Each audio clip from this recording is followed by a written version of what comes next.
சிறு நண்டு மணல் மீது படம் ஒன்று தீரும், சிலவேளை அதை வந்து கடல் கொண்டு போகும். கரிசோறு பொதியோடு வருகின்ற போதும் கடல் மீதில் இவள் கொண்ட பயம் ஒன்று காணும். ஏலேலோ ஏலேலோ ஏலேலோ ஏலேலோ.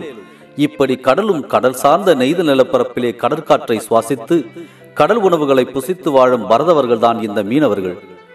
இந்த உலகத்தின் 85% மக்களின் உணவு தேவையை பூர்த்தி செய்யும் மீன்வளம் செறிந்து காணப்படுகின்றது. கடல்வாழ் மீன்களை மட்டுமே நம்பி மீனவர்கள், மீன் வியாபாரிகள், கருவாடு உற்பத்தியாளர்கள், மீன் ஏற்றுமதியாளர்கள் என பல கோடி பேர் வாழ்க்கை நடத்துகின்றனர்.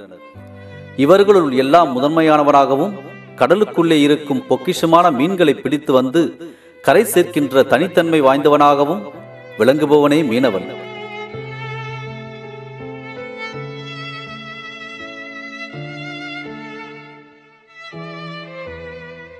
என் பெயர் நிக்சன். நான் ஒரு 25 வருஷமாக கடல் தொழிலில் இருந்து மீன் எடுத்து வியாபாரம் பண்ணிக்கிட்டு இருக்கேன். கருவாட்டு வியாபாரம் பண்ணுறேன். இந்த மீன் பிடிக்கிறதுக்கு நைட்டு 1 மணிக்கு கடலுக்கு போயிட்டு காலையில் ஒரு 7 to 9 மணிக்குள்ளே வரும் வள்ளங்கள். இந்த சிறு தொழில் பார்க்குற ஆளுக்க 9 மணிக்குள்ளே வருவாப்பில். அதில் இருந்து ஐஸுக்கு மீன் இங்கே லோக்கலில் சப்ளை ஆகும். இந்த மீதம் அது போக மீதம் வந்து நாங்கள் கருவாட்டுக்கு எடுத்து பதப்படுத்தி அனுப்புகிறோம். கேரளா, திருநெல்வேலி மாவட்டம், கன்னியாகுமரி மாவட்டம் இந்த ஏரியாவுக்கு இங்கேருந்து பதப்படுத்தி போகுது மீன். இது போக பெரிய தொழில்கள்லாம் உண்டு. முடியில் வந்து ஒவ்வொரு வெரைட்டியாக இருக்குது வளையல். அந்த வளையலை வச்சு பெரிய பெரிய மீன் சீலா, சுறா, மற்ற மாவுளா, தடியன் அப்படின்னு சொல்கிற மீன்கள்லாம் பிடிக்கிறாப்புல. அது போக அதுக்கு அடுத்த ஸ்டெப்பாக சிறு தொழிலும் இருக்குது. அதுக்கு அடுத்த ஸ்டெப்பில் அதுக்கு பேர் 2ஆம் நம்பர் வலைன்னு சொல்லுவாப்புல. அதில் வந்து சிறு மீன் குமுலா, மாவுளா இந்த வகையான மீன்லாம், சீலா, சிறிய சீலா இந்த வகையான மீன் பிடிக்கிறாப்புல. இது சாப்பாடு தவிர வெளிநாடுக்கு எக்ஸ்போர்ட் ஆகுது. பெரிய பெரிய அந்த சீலா, நண்டு, சிங்கி இந்த மாதிரி ஐட்டங்கள்லாம் வெளிநாட்டுக்கு எக்ஸ்போர்ட் பண்ணுறாப்புல. எல்லாம் இங்கேருந்து போகுது.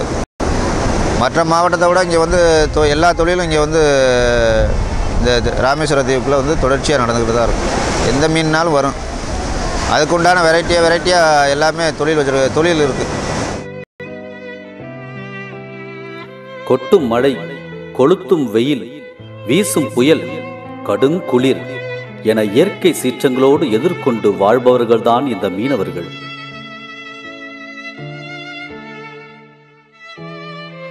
மீனவனின் முதலீடு என்று பார்த்தால் படகு, வலையோடு சேர்த்து அவனின் உயிரை பணயம் வைக்கும் உழைப்புதான். இத்தனையும் ஒருவன் கைவரப்பெற்றால் அவனுக்கு கிடைக்கப் போவது மீன்கள் என்னும் பொக்கிஷம்தான்.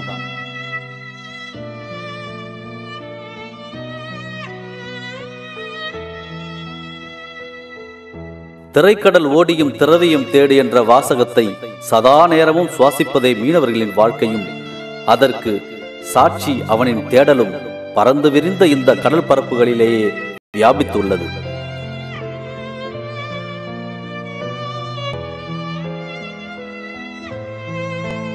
இப்படியான மீனவர்களின் வாழ்க்கையில் இன்று பல்வேறான கரைப்படிந்த போராட்ட சூழ்நிலையே காணப்படுகின்றது என்றால் அது பொய்யாகாது. கடன் உதவிகள் கிடைக்காமை, நிவாரணப் பணிகளில் தாமதம், மீன்பிடி தொழிலில் உத்தரவாதமின்மை, சீரற்ற காலநிலையால் ஏற்படும் பாதிப்புகள் என்று இருள் சூழ்ந்தே காணப்படும் மீனவர்களின் வாழ்க்கையில் இன்று நிலவும் முக்கிய பிரச்சனை இலங்கை கடற்படையால் கட்டவிழ்த்து விடப்படும் கொலைவெறி தாக்குதல்களால் மீனவர்கள் தங்களது உயிரை இழக்க வேண்டிய சூழ்நிலை ஏற்பட்டுள்ளது. என் பேர் சேவியர். நாங்கள் 15 வயசில் தொழில் ஆரம்பம் பண்ணோம். நாங்கள் இப்போ எங்களுக்கு விசைப்படகு தான் எங்களுக்கு தொழில். பண்ணிக்கிட்டு இருக்கும்போது இலங்கை பிரச்சனையில் ரொம்ப மோசமாக இருந்துக்கிட்டு இருக்குது. தொழில் பண்ண நாங்கள் போக முடியலை. அன்னாடனா வாழ்கிறது ரொம்ப கடினமான ஒரு வாழ்க்கையாக வாழ்ந்துக்கிட்டு இருக்கோம். இப்போதைக்கு வந்து கோலா வலைக்கு போய் டெய்லி 12 மணிக்கு போயிட்டு காலையில் 7 மணிக்கு வந்துடுவோம். அன்னாடன வாழ்க்கை இது. நாங்கள் பொழைப்பே வந்து ரொம்ப ஈனப்பழப்பான ஒரு பொழப்பாக இருக்குது. இலங்கை பிரச்சனை ரொம்ப அதிகமான ஒரு பிரச்சனையாக இருக்குது. சுருக்கு போட்டு தூக்குறாங்க, ஷூட்டிங் பண்ணுறாங்க. இதனால் மக்கள் ரொம்ப ஏகப்பட்ட மக்கள் செத்துக்கிட்டு இருக்கோம். இலங்கை எங்களுக்கு அடிக்காமல் சுடாமல் எங்களுக்கு தொழில் பண்ணுறதுக்கு வாய்ப்பு கொடுக்கணும்.